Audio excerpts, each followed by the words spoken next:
Amy Carter stood in the cargo bay of the interstellar diplomatic vessel and tried not to feel like she was going to throw up. The ship was massive, bigger than any building she had ever seen on Earth. The walls curved in ways that hurt her brain to look at, and everything glowed with a soft blue light that made her skin look pale and sickly. She had been on the ship for 3 weeks now, and she still felt like she did not belong here. Every morning she woke up in her tiny room and wondered if someone had made a mistake. Maybe they had meant to send someone else, someone smarter or more experienced, someone who would not bump into the curved doorways or accidentally touch controls that made the lights flash angry red. The other crew members made her feel even smaller than she already did. Commander Ziegther was almost 8 feet tall, with skin that looked like it was made of blue crystal. When he walked, his footsteps sounded like someone tapping on glass. He had been in space for over 200 years, leading diplomatic missions to planets Amy could not even pronounce the names. OF. When he looked at her, which was not very often, his large silver eyes seemed to be asking why she was there. Dr. Quill was the science officer, and he was nothing like any doctor Amy had ever seen. He had 12 tentacles instead of arms, legs, and his body was soft and purple like a jellyfish. He was incredibly smart, maybe the smartest being Amy had ever met. He could solve math problems in his head that would take Earth's biggest computers hours to figure out. But whenever Amy tried to ask him questions or offer to help with his work, he would wave his tentacles in a way that clearly meant no thank you. Chief Engineer Brix was small, only about 4 feet tall, but his brain was huge compared to his body. His people, the Corvans, had built most of the technology that kept the ship running. Brix could fix anything, and he understood machines in ways that seemed almost magical to Amy. But when she tried to learn about the ship's systems, he would give her simple tasks like checking fuel levels, the kind of work they would give to a child. The worst part was not that they were mean to her. They were not. They were polite and professional, always saying please and thank you. But Amy could tell that they thought she was fragile, like a piece of glass that might break if they handled her too roughly. When they talked about dangerous missions or difficult problems, they would speak quietly, as if they were trying not to scare her. During the morning briefings, Amy would sit in the back and listen as the senior officers discussed their mission. They were traveling to a star system called Kepler 442, where 2 alien civilizations were about to start a war. The Scaran Empire was aggressive and militaristic, always looking for new planets to conquer. The Threnody Commonwealth was peaceful and diplomatic, preferring to solve problems with words instead of weapons. The tension between them had been building for months, and now it looked like fighting might break out at any moment. The ship's job was to prevent that war. They would meet with leaders from both sides and try to find a peaceful solution. It was important work, the kind of mission that could save millions of lives. Amy was supposed to observe and learn, but she was not allowed to participate in any of the actual negotiations. Her role was to watch and maybe help with small tasks like organizing files or bringing coffee to the real diplomats. Amy understood why they treated her this way. Humans were new to the galactic community. Earth had only made contact with alien civilizations 15 years ago, and they were still trying to prove that they belonged among the stars. Most aliens thought of Earth as a dangerous place, a world so harsh and violent that only the toughest species could survive there. They called it a Deathworld, and they assumed that meant humans were either very strong or very lucky to still be alive. But the aliens Amy had met seemed to think it was more about luck than strength. They looked at her small frame and soft skin, and could not imagine how she had survived on such a terrible planet. They knew that Earth had earthquakes and hurricanes and volcanoes, but they did not understand that these things had made humans stronger, not weaker. They saw her as a victim of her environment, not a product of it, The misunderstanding frustrated Amy more than she wanted to admit. She had grown up in California, where earthquakes were as common as rain. Her father had been a rescue pilot who flew helicopters into forest fires and flood zones. Her mother was a geologist who studied active volcanoes. Amy had learned to rock climb before she could ride a bike, and she had been camping in the wilderness since she was 5 years old. She was not fragile or helpless, but she could not figure out how to make the aliens understand that. The ship's dining hall was another reminder of how different she was from everyone else. The Voltarians, like Commander Zeekther, ate crystallized minerals that they absorbed through their skin. Dr. Quill consumed some kind of liquid nutrient that glowed green and smelled like seaweed. The Corvins ate small metal pellets that made tiny sparks when they chewed them. Amy sat alone at a table in the corner, eating food from Earth that had been specially prepared for her biological needs. She had tried to join conversations with the other crew members, but she always felt like an outsider. They would talk about planets she had never seen and technologies she did not understand. When they mentioned Earth, it was usually to express amazement that anything could live there. They spoke about her home world the way people might talk about a horror movie, fascinated but glad they did not have to experience it themselves. One evening, as Amy was finishing her dinner alone, Dr. Quill approached her table. His tentacles moved in complex patterns as he spoke, which she had learned meant he was thinking carefully about his words. "Lieutenant Carter," he said in his soft, musical voice, "I hope you do not mind me asking, but I am curious about something. How did your species develop space travel when your planet is so hostile to technological development?" Amy looked up at him, not sure how to answer. "What do you mean?" she asked. "Well," Dr. Quill continued, settling his tentacles more comfortably, "most civilizations develop advanced technology in stable, predictable environments. But Earth has so many natural disasters and environmental dangers. It seems like it would be very difficult to build anything permanent there." Amy thought about this for a moment. "I guess we learned to build things that could survive disasters," she said. "Our buildings have to withstand earthquakes. Our vehicles have to work in storms, and our equipment has to be reliable, even when everything is going wrong. We do not build things to work in perfect conditions. We build them to work in terrible conditions." Dr. Quill's tentacles wiggled in what Amy had learned was his version of nodding. "Interesting," he said. "That is a very different approach from most species. Most of us try to control our environment to make it safer. You adapt your technology to survive in dangerous environments." "We adapt everything," Amy said, warming to the subject. "Our bodies, our minds, our tools, our societies. If something does not work on Earth, it dies or it changes. There is no third option." Dr. Quill looked thoughtful, but before he could respond, an alarm began sounding throughout the ship. Red lights flashed in the corridors, and Commander Zeekther's voice came over the communication system. "All senior staff to the bridge immediately," he announced. "We have received a priority distress signal."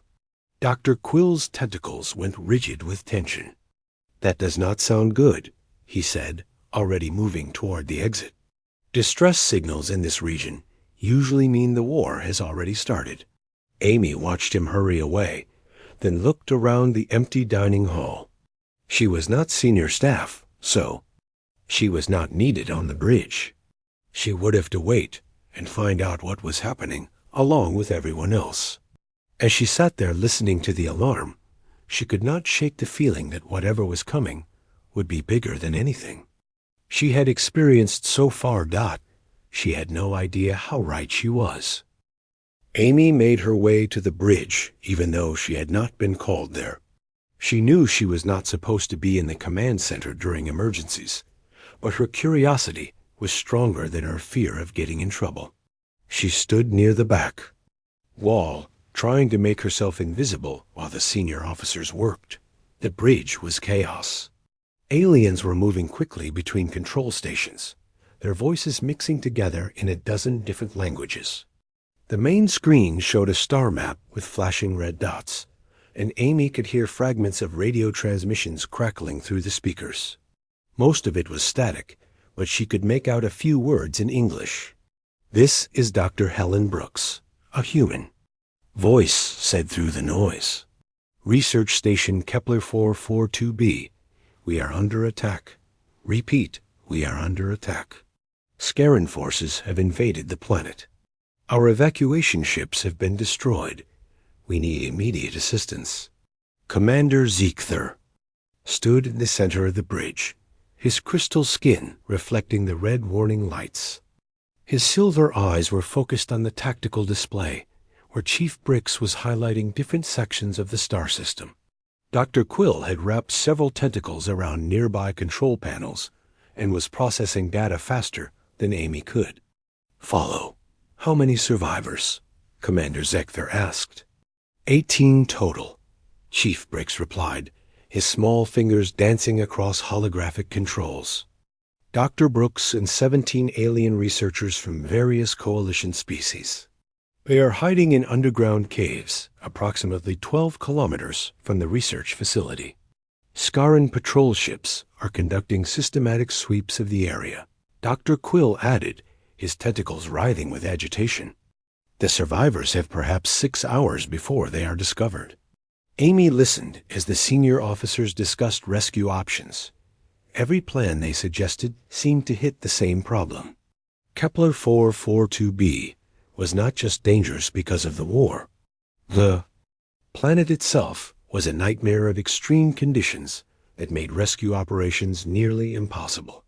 The surface temperature varies between -40 and +60 degrees Celsius, Dr. Quill reported, reading from his instruments. Active volcanic zones cover 30% of the landmass.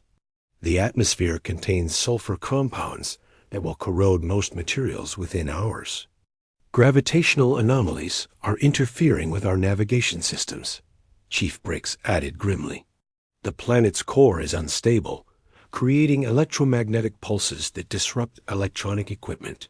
Our standard rescue shuttles would be flying blind.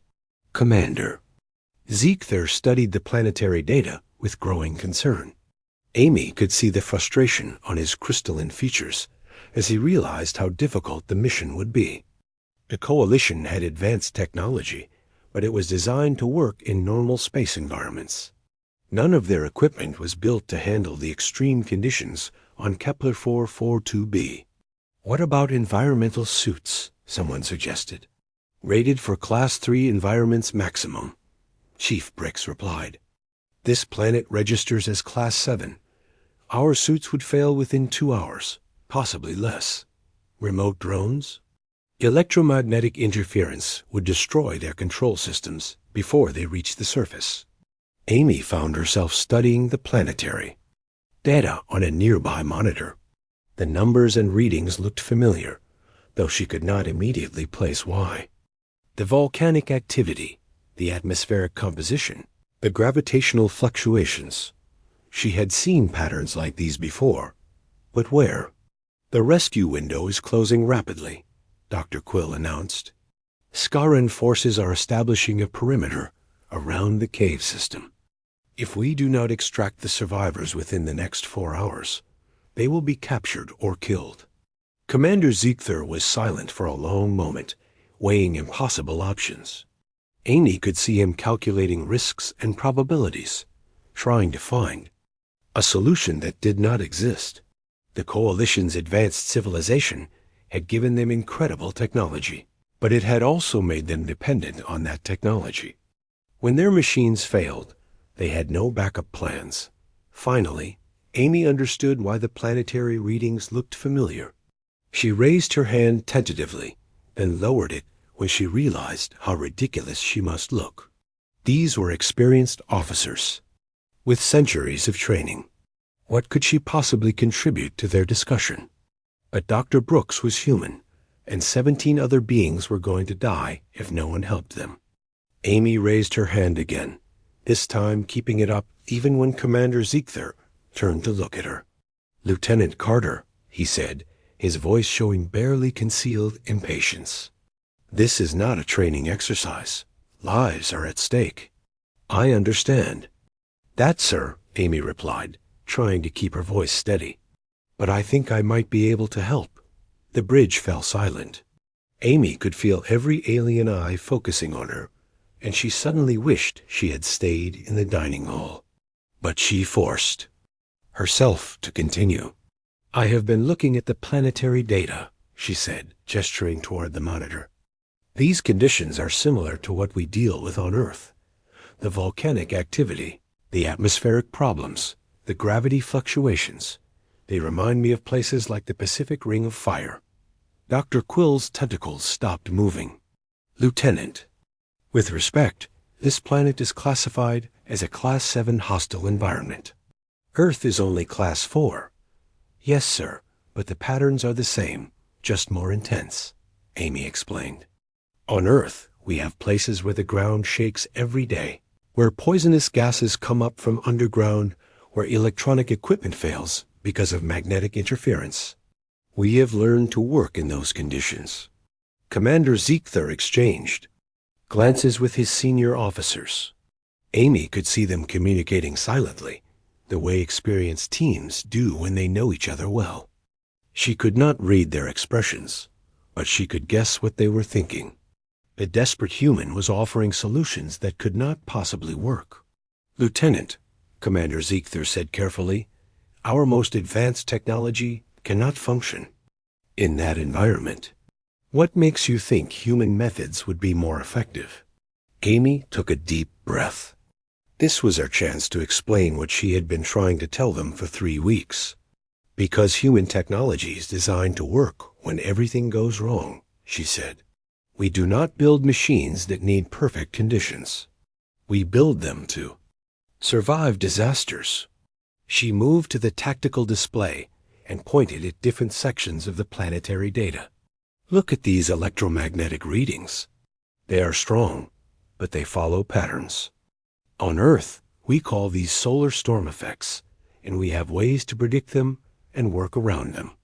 The volcanic activity has cycles too. There are safe windows between eruptions."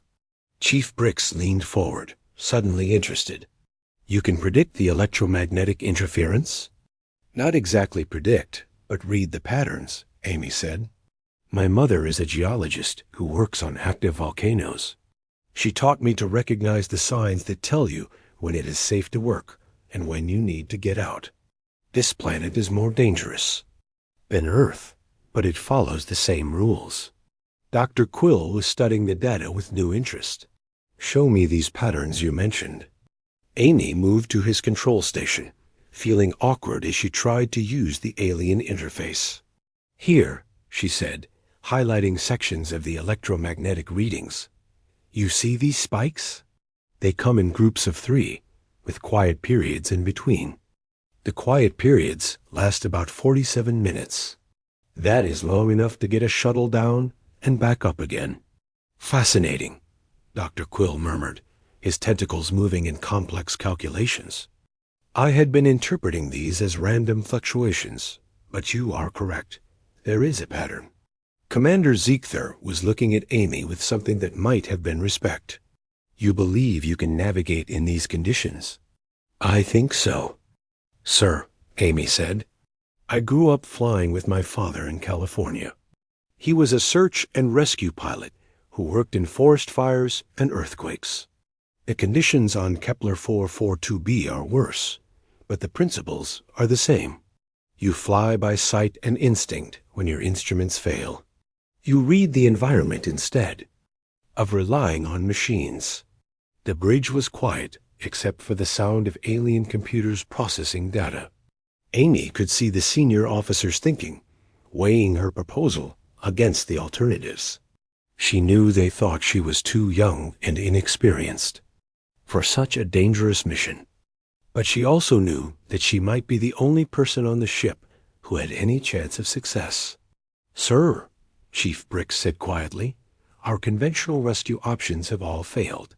Perhaps it is time to try an unconventional approach." Commander Ziegler looked at the tactical display one more time, then at Amy. "Very well, Lieutenant Carter. I am authorizing you to attempt a rescue mission.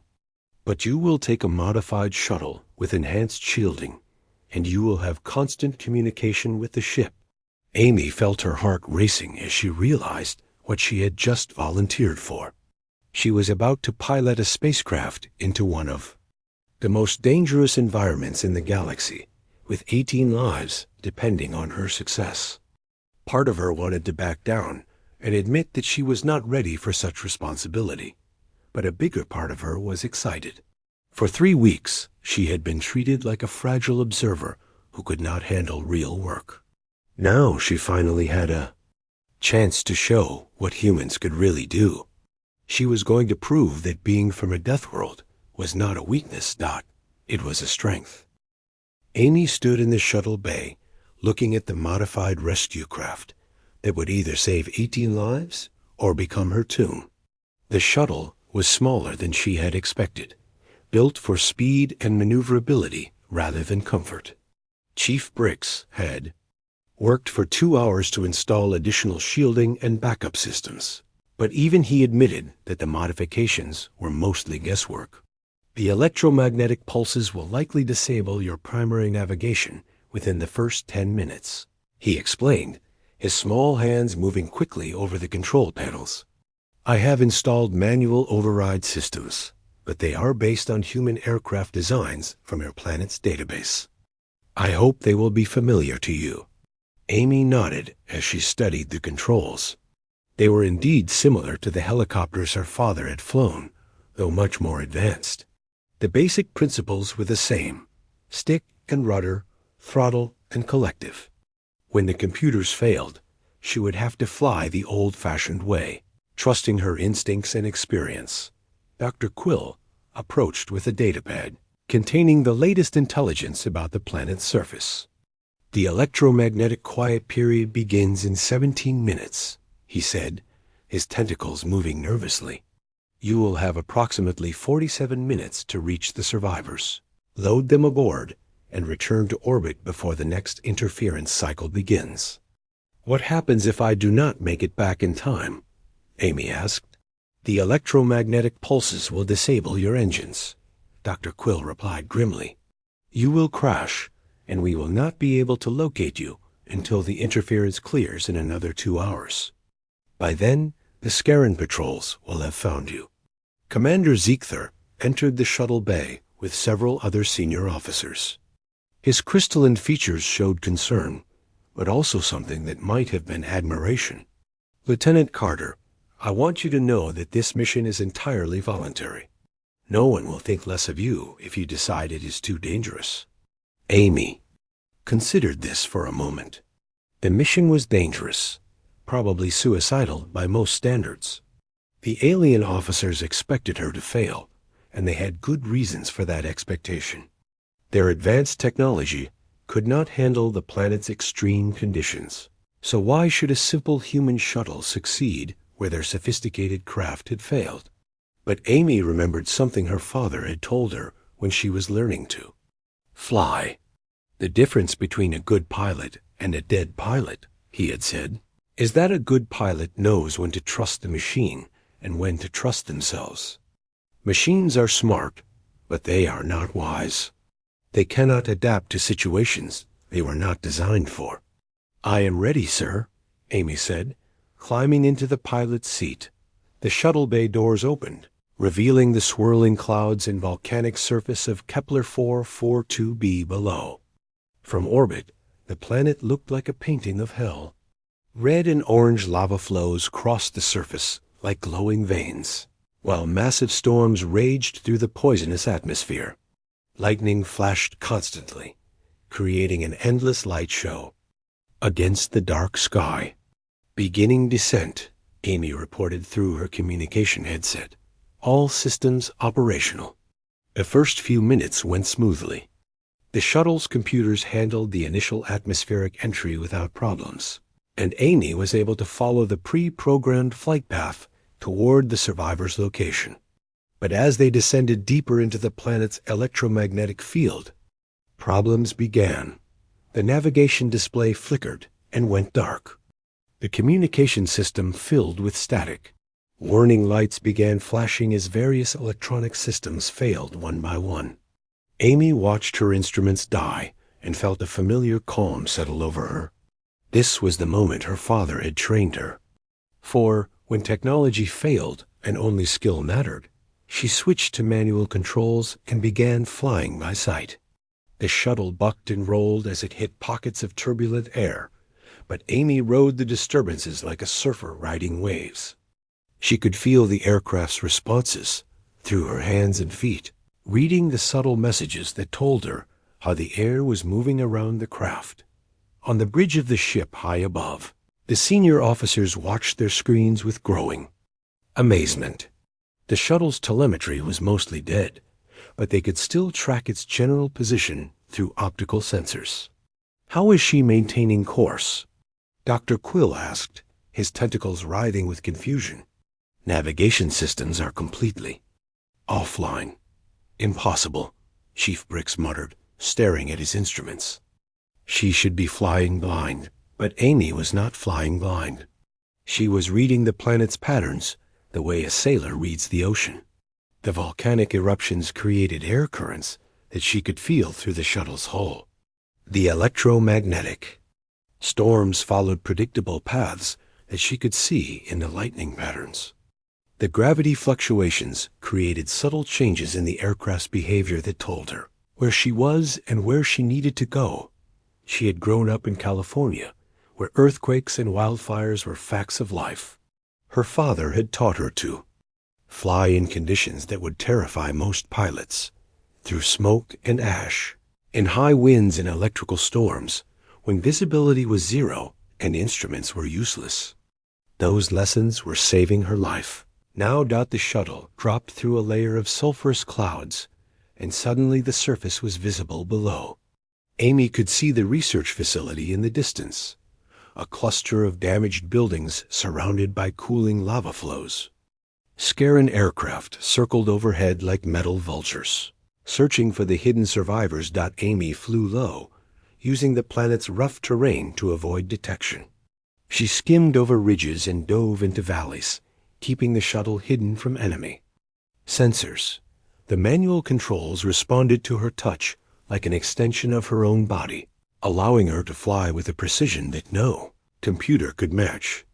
She found the cave entrance exactly where Dr. Quill had predicted it would be.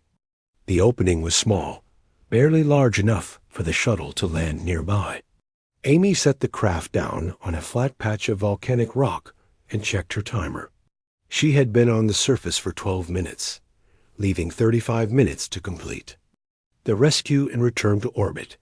Amy opened the shuttle's cargo bay and stepped onto the planet's surface. The gravity was heavier than Earth's, making each step feel like she was carrying extra weight. The air was thin and filled with poisonous gases, but her environmental suit filtered out the worst of it. The temperature was hot enough to cook an egg, but not hot enough to kill her. She had expected the conditions to be overwhelming, but they were simply challenging. Earth had prepared her for this. She had hiked in Death Valley when the temperature was 50 degrees Celsius. She had climbed mountains where the air was too thin to breathe. She had worked in her mother's laboratory, handling samples from active volcanoes. This planet was more dangerous than Earth, but it was not alien to her. The cave entrance was partially hidden behind fallen rocks, but Amy could see light glowing from within.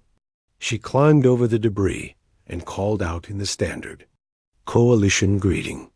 "This is Lieutenant Amy Carter from the diplomatic vessel Harmony. I am here to get you out." A voice answered from deep inside the cave, speaking English with a slight accent. "Amy? Thank God. This is Dr. Helen Brooks. We are about 200 meters back from the entrance. Some of our people are injured, and the aliens are having trouble with the atmosphere." Amy made her way through the cave system, using a portable light to navigate the rocky passages. The caves were cooler than the surface, but still uncomfortably warm. Strange mineral formations glowed with their own light, creating an otherworldly landscape that would have been beautiful under different circumstances. She found the survivors huddled in a large cavern, their equipment scattered around them like the remains of a failed expedition. Dr. Brooks was a woman in her 50s with graying hair and tired eyes. The alien researchers were in various stages of distress, their different physiologies struggling with the planet's harsh environment. "How many can walk?" Amy asked, quickly assessing the group. "Most of us," Dr. Brooks replied. "But Dr. Veltar has respiratory problems from the sulfur compounds, and researcher Nimbo is having trouble with the gravity. The rest are scared but mobile." Amy looked at her timer. 28 minutes remaining. Getting 18 beings through the cave system and loaded onto the shuttle would take most of that time, leaving almost no margin for error. But she had not come this far to fail now. "Listen carefully," she said, her voice carrying the authority. She had learned from watching her father during emergency rescues. "We are going to move fast, and we are going to stay together. No one gets left behind, but no one slows us down either. Dr. Brooks, I need you to help coordinate the group. Assign the stronger individuals to assist those who need help." As she organized the evacuation, Amy realized that she was no longer the uncertain rookie who had stood in the shuttle bay an hour ago. The extreme conditions had stripped away her doubts and revealed something she had not known was there. Natural leadership skills forged in the crucible of Earth's most dangerous environments. The countdown had begun, and 18 lives depended on her getting them all home safely. Amy looked at the group of survivors and saw fear in every face. The alien researchers were brilliant scientists, but they were completely out of their element on this hostile world. Their advanced equipment had failed, their environmental suits were struggling, and panic was beginning to set in. She had 26 minutes to get them all to safety, and some of them could barely stand. "Dr. Veltar," she said, addressing a tall, thin alien with pale green skin who was breathing heavily. "The sulfur compounds are affecting your respiratory system, but it will get better once we reach the shuttle. I need you to focus on steady, shallow breaths. Do not try to take deep breaths or you will make it worse." The alien nodded, his large eyes showing gratitude for her calm confidence. Amy had learned about Voltarian physiology during her training, and she knew that their respiratory systems were more sensitive than human lungs. But she also knew they could adapt quickly if they did not panic. "Researcher Nimbo," she continued, turning to a short, stocky being whose 4 arms were shaking with exhaustion. "Your species evolved in low gravity. This planet's gravitational field is 3 times what you are used to, but your bone structure is actually stronger than it appears. You can handle this weight if you move slowly and deliberately." Amy had studied the files of all coalition species during her journey to understand how different aliens might react in emergency situations. Now that knowledge was proving invaluable. She was not just rescuing these beings. She was helping them understand their own capabilities. Dr. Brooks watched with amazement as Amy organized the group with military precision. The young human officer seemed to know exactly what each alien needed to hear, how to motivate them without creating more fear. It was like watching a conductor directing an orchestra, bringing harmony out of chaos. "Professor Z," Amy said to a crystalline being whose body was crackling with electrical energy, "your natural bioelectric field is still working even though the equipment has failed. Dr. Quill's species has similar electrical sensitivity. I need you to stay close to him and use your field to help guide his navigation sensors." She paired up the stronger aliens with those who needed assistance, creating a support system that used each species' natural abilities. The tentacled beings could carry equipment while the crystalline species provided electrical guidance. The furry mammals could handle temperature variations, while the reptilian aliens could navigate in low light conditions. "We move in single file," Amy announced, checking her timer again. Dr. Brooks leads. I bring up the rear. If anyone falls behind, the person in front of them stops and helps. We all get out together, or nobody gets out. The journey through the cave system tested every survival skill Amy had learned on Earth. The passages were narrow and treacherous, with loose rocks that could cause injuries and dead ends that wasted precious time. The air grew thicker as they moved toward the surface, filled with gases that made breathing difficult, even through environmental suits. Halfway through the caves, disaster struck. A tremor shook the ground, causing a section of the tunnel roof to collapse. Rocks tumbled down, blocking their path and separating 3 members of the group from the rest. Amy could hear them calling from the other side of the debris, their voices muffled but clearly frightened. The alien researchers began to panic. They had no experience with cave-ins or natural disasters. Their civilizations had conquered space, traveled and built cities that floated among the stars, but they had never learned to deal with falling rocks and blocked passages. Stay calm, Amy said firmly, her voice cutting through their fear. This happens all the time in caves on Earth. There is always another way through. She studied the debris pile, looking for weak spots and alternative routes. Her mother had taught her to read rock formations, to understand how geological forces shaped underground spaces. Every cave system had multiple passages and blocked. Tunnels usually meant there were other options nearby. Dr. Brooks, take 5 people and continue toward the entrance, Amy instructed. Get the shuttle ready for immediate departure. I will find another route for the ones who are trapped. Amy, we should all stay together, Dr. Brooks protested. No time, Amy replied, already moving toward a narrow side passage she had spotted. We have 18 minutes left. If we all wait here, nobody makes it out. Amy led the main group through a series of smaller tunnels that wound around the collapsed area. The passages were barely wide enough for some of the larger aliens, and they had to move carefully to avoid getting stuck. But Amy's sense of direction, honed by years of wilderness hiking, kept them oriented toward their destination. Meanwhile, she guided the trapped researchers through their emergency communication devices. Follow the air current, she told them. Feel for moving air and follow it. Air movement always leads to an exit eventually. The technique was something her father had taught her during survival training. When people got lost in caves or buildings, they often ignored their most basic senses. But air moved for reasons, and following that movement could lead to safety. As they neared the cave entrance, Amy could hear the rumble of engines overhead. Scarran patrol ships were getting closer, their systematic search pattern bringing them toward the survivors' location. She checked her timer. 12 minutes remaining. The first group reached the shuttle just as volcanic activity began to increase. The ground shook with small tremors, and the air grew hotter as underground magma shifted beneath them. Amy helped load the aliens into the shuttle's cargo bay, making sure each one was secured properly for the dangerous flight ahead. Where are the others? Dr. Brooks asked, looking back toward the cave entrance. Coming now, Amy said, hearing voices approaching through the tunnels. The 3 trapped researchers emerged from a different cave opening 50 meters away, dirty and scared but uninjured. Amy had guided them through an alternate route that actually brought them closer to the shuttle than the original path would have.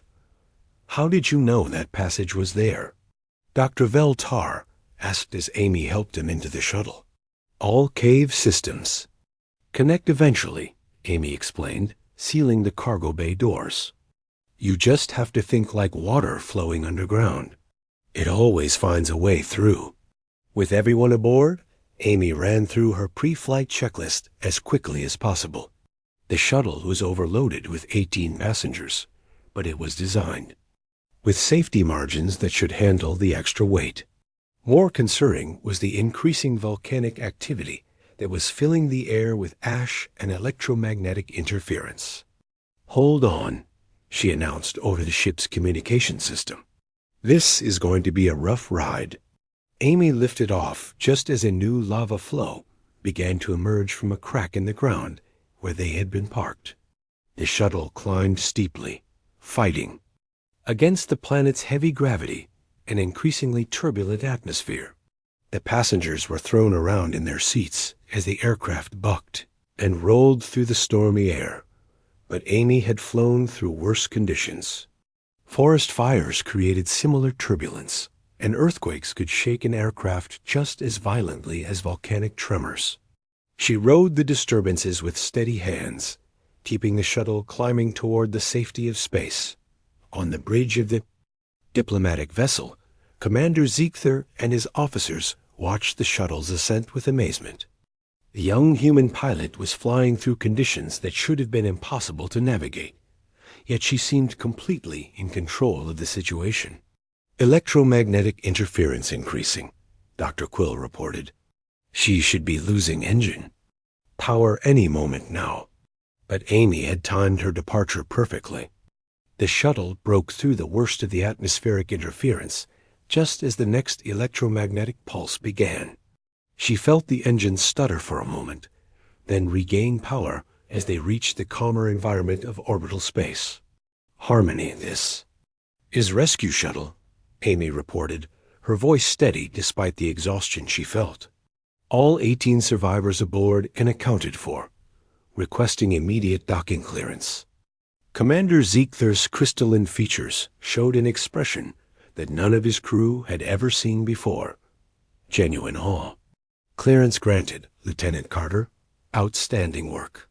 As the shuttle approached the docking bay, Amy allowed herself a moment of satisfaction. She had accomplished something that the aliens' advanced technology could not do.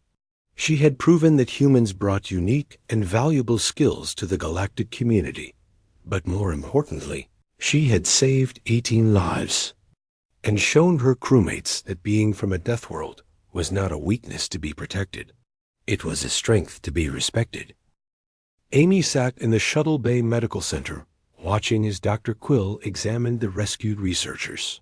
All 18 survivors were in stable condition, though many showed signs of stress and exhaustion from their ordeal. The alien medical team moved efficiently between patients, checking vital signs and administering treatments that would help their different physiologies recover from the harsh planetary conditions. Dr. Helen Brooks approached Amy with a cup of coffee and a tired smile. "I want to thank you properly," she said, sitting down beside the young pilot. "What you did down there was incredible. I have been in dangerous situations before, but I have never seen anyone handle a crisis like that." Amy sipped her coffee and shook her head. "I was just doing my job," she replied. "Any pilot would have done the same thing." "No," Dr. Brooks said firmly. "Any human pilot might have done the same thing, but the aliens on this ship could never have accomplished what you just did. They are brilliant and experienced, but they think differently than we do. They rely on technology and preparation. You adapted and improvised." As if summoned by their conversation, Commander Ziegther entered the medical bay. His crystalline features showed an expression that Amy had never seen before, something that looked like genuine respect mixed with curiosity. He approached their table and stood silently for a moment, as if trying to decide what to say. "Lieutenant Carter," he began finally, his voice more formal than usual, "I owe you an apology. We have been treating you as if you were a liability, someone who needed protection, because you come from what we call a Deathworld." Amy looked up at him, unsure how to respond. 3 weeks ago, she would have been thrilled to hear those words. Now, after everything that had happened, she felt differently about the whole situation. "Sir, I think there has been a misunderstanding about what Deathworld means," she said carefully. "You have been thinking of Earth as a place that produces weak survivors, but that is not how evolution works." Commander Ziegther gestured toward a nearby table, and Amy followed him there. He activated a holographic display that showed Earth. From space, its blue and white surface looking peaceful and beautiful, despite everything Amy knew about its dangers. "Explain," he said simply. Amy stood and manipulated the holographic controls, zooming in on different regions of her home planet. "Look at this," she said, highlighting areas of seismic activity. "These are earthquake zones where the ground shakes regularly. Most species would consider them uninhabitable, but millions of humans live there." She shifted the display to show tropical regions during hurricane season. "These storms have winds that can destroy buildings and waves that can level entire cities. But humans have lived in these areas for thousands of years." Next came volcanic regions, their peaks glowing red with molten rock. Active volcanoes that can erupt without warning, covering everything with poisonous ash. Yet humans build cities nearby because the soil is fertile and the geothermal energy is useful. Commander Ziegther studied the images with growing understanding. "You do not survive on Earth despite its dangers," he said slowly. "You survive because of them." "Exactly," Amy said, warming to the subject. "Every challenge our planet threw at us made us stronger and more adaptable. Earthquakes taught us to build flexible structures. Hurricanes taught us to predict weather patterns and prepare for disasters. Volcanoes taught us to read geological signs and work with dangerous forces." Dr. Quill had approached during their conversation, his tentacles moving in the patterns. That indicated deep thought. "This explains much about human behavior that we found puzzling," he said. "Your willingness to take risks, your ability to function when technology fails, your instinct to help others during emergencies. We did not develop those traits in spite of our environment," Amy explained. "We developed them because our environment demanded them. A human who could not adapt to changing conditions would not survive long enough to have children. Over thousands of generations, we became a species that thrives on challenges." Chief Bricks joined the group, his small frame practically vibrating with excitement. "I have been analyzing the rescue mission data," he announced. "The environmental stresses that completely shut down our technology would have killed most coalition species within hours. Yet Lieutenant Carter operated at peak efficiency throughout the entire operation." Commander Ziegther nodded thoughtfully. "The Coalition has been approaching Deathworld species incorrectly. We assumed that harsh environments produced survivors who needed protection and assistance. We never considered that they might produce specialists who could handle situations that our technology cannot." Amy felt a surge of satisfaction, but also a sense of responsibility. This conversation was bigger than just her personal recognition. It was about how the entire galactic community viewed humans and other so-called primitive species. "Sir, if I may make a suggestion," she said, "perhaps the Coalition should reconsider how we integrate Deathworld species. We are not liabilities that need to be protected. We are resources that could be better utilized." Over the following days, word of Amy's successful rescue mission spread throughout the ship and beyond. The alien crew members, who had barely noticed her before, began approaching her with questions about human capabilities and Earth's environment. They wanted to understand how a species from such a dangerous world had developed such useful skills. Dr. Quill became particularly interested in human adaptation mechanisms. "Your species shows remarkable diversity in problem-solving approaches," he observed during one of their conversations. "Where we would design new technology to overcome an obstacle, you adapt existing resources to meet new challenges." Chief Bricks had begun studying human engineering principles, fascinated by the way Earth technology was designed to function in imperfect conditions. "Most Coalition equipment requires controlled environments to operate properly," he explained. "Human equipment is built to work when everything goes wrong." But the most significant change was in Commander Ziegther's attitude. He called Amy to his ready room for a private meeting, and she found him studying personnel files and mission reports. "Lieutenant Carter," he said without preamble. I am recommending you for promotion to full lieutenant and assignment as our Chief Emergency Operations Officer. It seems we have been vastly underutilizing human potential in the Coalition. Amy accepted the promotion with gratitude, but her thoughts were already turning to bigger possibilities. Sir, what happened on Kepler 442b could happen again.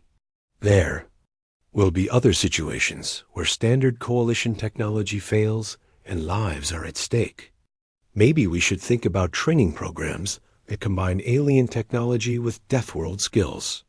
Commander Zeekther's crystalline features showed what might have been a smile. An excellent suggestion. I will propose the creation of a new department focused on extreme environment operations, with humans and other Deathworld species in leadership roles. The rescue mission had become a turning point in more ways than one. Within weeks, other Deathworld species throughout Coalition space began receiving better assignments and more respect. The incident reports from Kepler 442b were studied by military and civilian leaders, who realized they had been overlooking valuable capabilities. Amy found herself in the unusual position of being a bridge between two very different approaches to problem solving. The aliens had incredible technology and vast knowledge, but they had become dependent on perfect conditions. Humans had simpler tools, but greater adaptability, allowing them to function when everything went wrong. During a diplomatic dinner celebrating the successful rescue, Amy stood before a mixed group of alien dignitaries and human representatives. She had been asked to speak about the mission and its implications for human-alien cooperation. 3 weeks ago, you saw me as someone who needed protection because I come from a dangerous world, she began. Today, I hope you understand that my planet's dangers gave me exactly the skills needed to save 18 lives. She gestured toward the rescued researchers, who were seated at a nearby table. Dr. Brooks and her team are alive today, not because human technology is superior to yours, but because human evolution prepared us for situations where technology fails. The audience listened intently as Amy continued. The galaxy is a dangerous place, full of challenges that no single species can handle alone. But together, combining your advanced knowledge with our survival skills, we can face anything the universe throws at us.